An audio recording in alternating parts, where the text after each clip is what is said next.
देखिए, प्रदेश में 36 सीटों के चुनाव होने हैं, जिनमें 9 जगह तो पहले ही बीजेपी के लोग निर्विरोध हो चुके हैं। तमाम तरह के आरोप और प्रत्यारोप के बीच आज मतदान भी हुआ 27 सीटों पर। इसको इस तरह से देखिए कि इससे पूर्व 2016 में चुनाव हुआ था, ये स्थानीय निकायों के प्रतिनिधियों के माध्यम से। तो 2016 के चुनाव में भी 36 सीटें थी और 36 में 8 जगह पर समाजवादी पार्टी निर्विरोध जिता ली थी और चुनाव के बाद उसका टोटल रिजल्ट 31 था, 31। 2 निर्दल, 1 कांग्रेस और 2 बसपा के खाते में थी। गाजीपुर की सीट भी निर्दल के खाते में थी।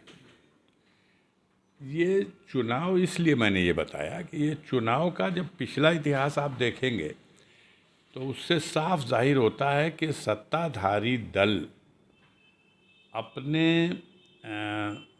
प्रभाव का और मशीनरी का पूरा इस्तेमाल करती है और मैनेज करके चुने हुए जनप्रतिनिधियों को वोट देना है। जनता वोट नहीं कर रही है। अब आपने देखा ही कि 2016 में समाजवादी पार्टी की सरकार थी, तब 36 में 31 सीटें और 2017 में सीधे भाजपा सत्ता में आ गई। तो इससे कोई बहुत जनमानस के हरारत का अंदाज़ा नहीं लगेगा। जनमानस में गंभीरता से 2024 के चुनाव की चर्चा शुरू हो गई है। पूर्वांचल में खास तौर से हो रही है, क्योंकि भारतीय जनता पार्टी को पूर्वांचल में विधानसभा के चुनाव में, भले प्रदेश में सरकार बनी, लेकिन पूर्वांचल के इस हिस्से में जो जौनपुर, आजमगढ़, मऊ, बलिया, गाजीपुर का है, इसमें 37 सीटों में मात्र 4 सीटों पर बीजेपी जीत पाई और 2 उनके सहयोगी दल जीत लिए। तो ये बहुत पुअर परफॉर्मेंस है और पूर्वांचल में और बुरा हाल होगा लोकसभा के चुनाव में, क्योंकि देखिए, चुनाव ख़त्म होते ही लगभग 2 सप्ताह से हर दूसरे दिन डीजल और पेट्रोल के दाम बढ़ रहे हैं।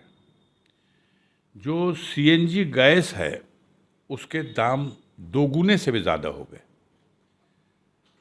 रसोई गैस के दाम बढ़ा दिए गए। ज़रूरत की ज़िंदगी के ज़रूरत की सारी चीज़ें, रोज़मर्रा में इस्तेमाल होने वाली सारी चीज़ें, 2 गुना रेट हो गया। लोहे का, सरिये का, बालू का, सीमेंट का, खाने पीने की चीज़ों का, दवा का। तो जनता फिर बहुत परेशानी महसूस कर रही है और आप देख रहे हैं कि हमारा पड़ोसी श्रीलंका आज किस स्थिति में है। और अगर गंभीरता से हमारे प्रदेश की और देश की सरकार की बागडोर संभालने वाले लोग इस नाजुक स्थिति से निपटने के लिए गंभीर होकर के चिंतन करके वास्तविक कार्य योजना बनाएंगे और अमल न करेंगे, ज़बानी ढिढोराबाजी करने से, टीवी और अखबारों के माध्यम से झूठा प्रोपगंडा विकास के नाम का करने से काम चलने वाला नहीं है। हम बहुत बदतर स्थिति में है हमारा देश इस वक्त। आर्थिक बदहाली के कगार पे हम खड़े हैं। भगवान न करे कि हमारी स्थिति श्रीलंका जैसी हो जाए, जहां 135-40 करोड़ लोग हैं और उस देश में खाली ज़बानी जमा खर्ची करने से काम नहीं चलेगा। क्यों नहीं पेट्रोल को अब से भी जीएसटी के दायरे में लाते? सांसद हैं राहुल गांधी जी ने आज प्रेस वार्ता कर एक बयान दिया है कि हमने मायावती जी को मुख्यमंत्री बनाने के लिए न्योता भेजा था या ऑफर दिया था, लेकिन उनके तरफ से कोई जवाब नहीं आया। इस पर क्या कहेंगे?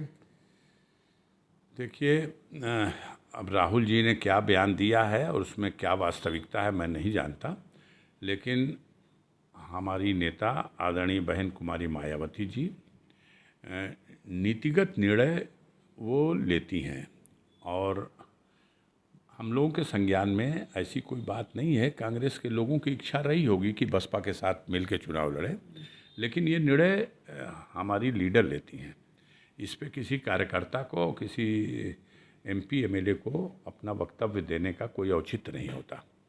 आगे भी इस तरह का क्या निर्णय लेंगी वो जो निर्णय लेंगी दल हित में लेंगी, और जो दल हित में, पार्टी के हित में, अपने अधूरे उस बाबा साहब के मिशन के हित में वो जो निर्णय लेंगी, सब उनके निर्णय के साथ खड़ा है।